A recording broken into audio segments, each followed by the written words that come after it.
तर आज होता माझ्या नवऱ्याचा बड्डे आणि सकाळी सकाळी मी त्याची ओवाळणी वगैरे केली आणि आम्ही जाणार होतो अशीच बाहेर कुठेतरी फिरायला असं जायचा आमचा प्लॅन केला. आणि इथे नवऱ्याचं ना माझ्या बॅनर पण लावलेलं त्यांच्या स्टे ग्रुपनी, सो ते बघितलं वगैरे. आणि त्याच्यानंतर पहिलंच दर्शन आम्हाला देवळात जायचं होतं शंकराचा, तर आम्हाला त्या दिवशी जायला नाही मिळालं म्हणून आम्ही आत्ता तिथून मस्त अशी दिवसाची सुरुवात खूप सुंदर झाली. त्याच्यानंतर आम्ही गेलो तिकडून अशी डायरेक्टली किहीम बीचला, कारण किहीम बीचला आम्ही खूप आधी जायचो वर्ष आधी फिरायला, तर ते फिरलो वगैरे. आणि दुर्ग सुरुची वाडा म्हणून आहे अलिबागमध्ये आपला, तर एक नंबर आहे, तिथे आम्हाला जायचं होतं कधीपासून.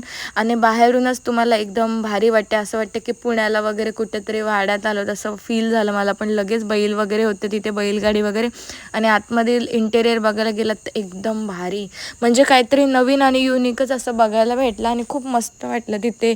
बराच वेळ बसलो, जेवलो वगैरे, दुपारचं जेवण वगैरे आमचं तिथंच झालं. घरी आलो आणि चिकन बनवायचं होतं मला, कारण त्यांच्या मित्रांची पार्टी होती, सो त्याच्यासाठी बरंच चिकन बनवायचं होतं. तर मी फर्स्ट टाईम इतकं बनवलं. आणि मग काय डेकोरेशनची तयारी चालू केली. आणि मला हेल्पला पण खूप जण होतीच, त्याच्यामुळे काय प्रश्नच नाही. सगळ्या या पोरी पण होत्या, दादा वगैरे सगळी होती. आणि असं डेकोरेशन झालं. तर कसं वाटलं सांगा कमेंट्समध्ये. आणि मी कसलं भारी सरप्राईज दिलं, काय दिलं ते फुल व्लॉगमध्ये तुम्हाला बघायला मिळेलच, कारण मी फुल व्लॉग पण बनवला. असा होता माझा आजचा दिवस. कसा वाटला सांगा.